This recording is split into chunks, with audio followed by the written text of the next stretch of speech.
আসসালামু আলাইকুম। আশা করি সকলেই ভালো আছেন। প্রিয় চাকরি প্রত্যাশী ভাই বোনেরা, সাংস্কৃতিক বিষয়ক মন্ত্রণালয়ে একটি নিয়োগ সার্কুলার প্রকাশ করা হয়েছে, যেটা সরকারি একটি নিয়োগ সার্কুলার, স্থায়ী রাজস্ব খাতভুক্ত নিয়োগ সার্কুলার, যেখানে শুধুমাত্র এসএসসি পাস করেই আপনি আবেদন করতে পারবেন। অফিস সহায়ক পদ রয়েছে, মোটামুটি 15টি পদ রয়েছে। এখানে HSC pass, honours degree pass সকল শিক্ষাগত যোগ্যতার জন্য আলাদা আলাদা পদের সংখ্যা রয়েছে এবং সার্কুলারটাও কিন্তু মোটামুটি অনেক বড় একটি নিয়োগ সার্কুলার।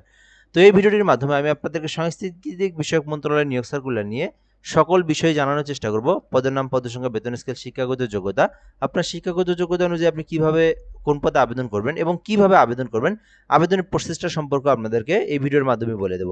তো সার্কুলারটা আপনাদেরকে একদম শেষ পর্যন্ত দেখার জন্য অনুরোধ করা হচ্ছে। এই সার্কুলারটা শুরু করার আগে আপনাদেরকে সংক্ষিপ্ত করে একটা বিষয় বলে রাখি।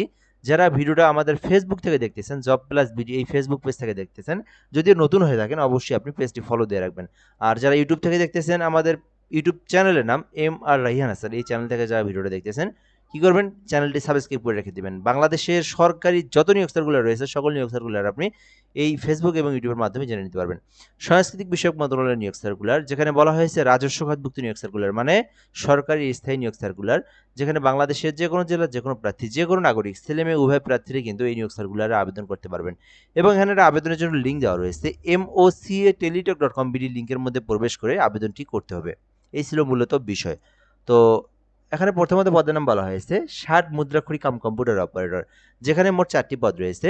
শিক্ষাগত যোগ্যতার কথা বলা হয়েছে কোনো স্বীকৃতি বিশ্ববিদ্যালয় হইতে স্নাতক অথবা ডিগ্রি, অর্থাৎ যারা অনার্স পাস করেছেন অথবা যারা ডিগ্রি পাস করেছেন এবং ষাট মুদ্রাক্ষরিকের কাজের অভিজ্ঞতা এবং টাইপের অভিজ্ঞতা যাদের রয়েছে তারা এই পদে আবেদন করতে পারবেন।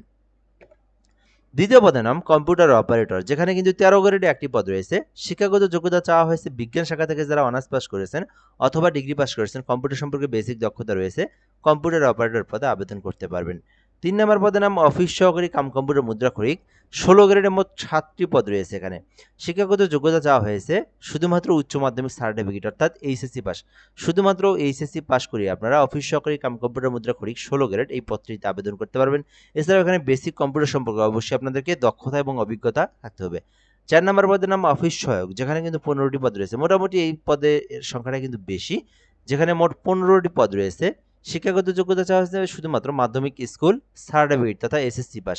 শুধু এসএসসি পাস করিয়ে আপনারা অফিস সহায়ক পদে আবেদন করতে পারবেন। তো আপনার শিক্ষাগত যোগ্যতা এসএসসি, এইচএসসি পাস হলে এটাতে আবেদন করতে পারেন। এছাড়াও আপনার অনার্স অথবা ডিগ্রি এবং কম্পিউটার জানা থাকলে এখানকার মধ্যে যে কোনো পদে আবেদন করতে পারবেন। আবেদন করতে যে বিষয়গুলো গুরুত্বপূর্ণ, কিভাবে আপনি আবেদনটা করবেন। আবেদন করতে প্রথম জানতে হবে আপনার বয়স থাকতে হবে 18 হতে 32 বছরের মধ্যে, তাহলে আপনি আবেদনটি করতে পারবেন।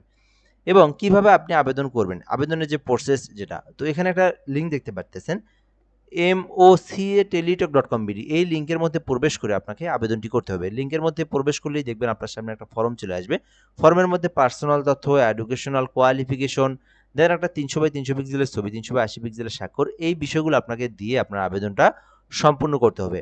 এবং এটি করার প্রসেসটা হচ্ছে, প্রথমত আপনাদেরকে কি করতে হবে, এই লিঙ্কের মধ্যে প্রবেশ করে আপনাকে আপনার যে তথ্যগুলো রয়েছে সার্টিফিকেট অনুযায়ী, এনআইডি কার্ড অনুযায়ী আপনার নিজের নাম, পিতামাতার নাম, তারপরে আপনার জন্ম, ধর্ম, মোবাইল নাম্বার, ইমেইল, ঠিকানা, এগুলো দিয়ে আপনারা আবেদন করবেন। আপনারা এই লিঙ্কের মধ্যে প্রবেশ করলে আপনার সামনে ফর্মটা দেখলে আপনি বুঝতে পারবেন।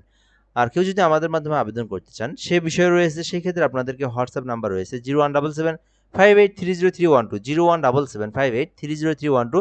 এই নাম্বারে হোয়াটসঅ্যাপে যোগাযোগ করলেও আপনি আমাদের মাধ্যমে একদম ঘরে বসে থেকে নির্ভুলভাবে আবেদন করতে পারবেন। বাংলাদেশের যে কোনো চাকরির আবেদনের জন্য এই নাম্বারটিতে হোয়াটসঅ্যাপ এসএমএস করতে পারেন। তো এই ছিল মূলত বিষয়। তো আপনারা যারা নিজেরা আবেদন করবেন, আবেদনের পর কিন্তু আপনাদেরকে সরকারি একটা পেমেন্ট ফি দিতে হবে, যেটা কিন্তু সরকারি গ্রেড অনুযায়ী এই ফি জমা দিতে হয়। তো বলা হয়েছে 1 থেকে 3 নম্বর কর্মীকের মধ্যে যদি কেউ আবেদন করে তাকে 112 টাকা জমা দিতে হবে। এবং নিচের পদ যেটা রয়েছে অফিস সহায়ক, এটাতে আবেদন করলে 56 টাকা আপনাদেরকে জমা দিতে হবে। এবং অবশ্যই আপনাদেরকে এই পেমেন্টটা রিচার্জ করার সময় যেন মোবাইলে আরও এক্সট্রা 10 টাকা বেশি থাকে, এইটা আপনারা অবশ্যই মাথায় রাখবেন, কেননা 2টা এসএমএস আরও 6 টাকা কেটে নেয়। আর এখানে আপনার কি করতে হবে, এখানে কিন্তু আপনাদেরকে একটা সরকারি পেমেন্ট ফি দেওয়ার জন্য টেলিটক সিম থাকতে হবে, যে টেলিটক সিমের মাধ্যমে আপনাদেরকে টাকাটা পেইড করতে হবে। টেলিটক সিমে এমওসিএ স্পেস ইউজার আইডি লিখবেন, তারপরে 163 পোল্ড নাম্বার সেন্ড করে দেবেন। সেন্ড করলে একটা আপনাকে পিন নাম্বার দেওয়া হবে, পরবর্তীতে পিন নাম্বার দিয়ে 163 পোল্ড নাম্বার সেন্ড করে দিলেই দেখবেন আপনার পেমেন্টটা কিন্তু সাকসেসফুলি সম্পূর্ণ হয়ে গেছে। ঠিক আছে, তো এই ছিল মূলত বিষয়, এই ছিল আজকের নিয়োগ সার্কুলার সম্পর্কে বিস্তারিত তথ্য, সাংস্কৃতিক বিষয়ের একটি নিয়োগ সার্কুলার। তো চাইলে আবেদনটি করতে পারেন, বর্তমান আবেদনটি চলমান রয়েছে, 20 জুন পর্যন্ত আবেদনটি করতে পারবেন। ভিডিওটা এই পর্যন্তই, ধন্যবাদ, ভালো থাকবেন, আসসালামু আলাইকুম।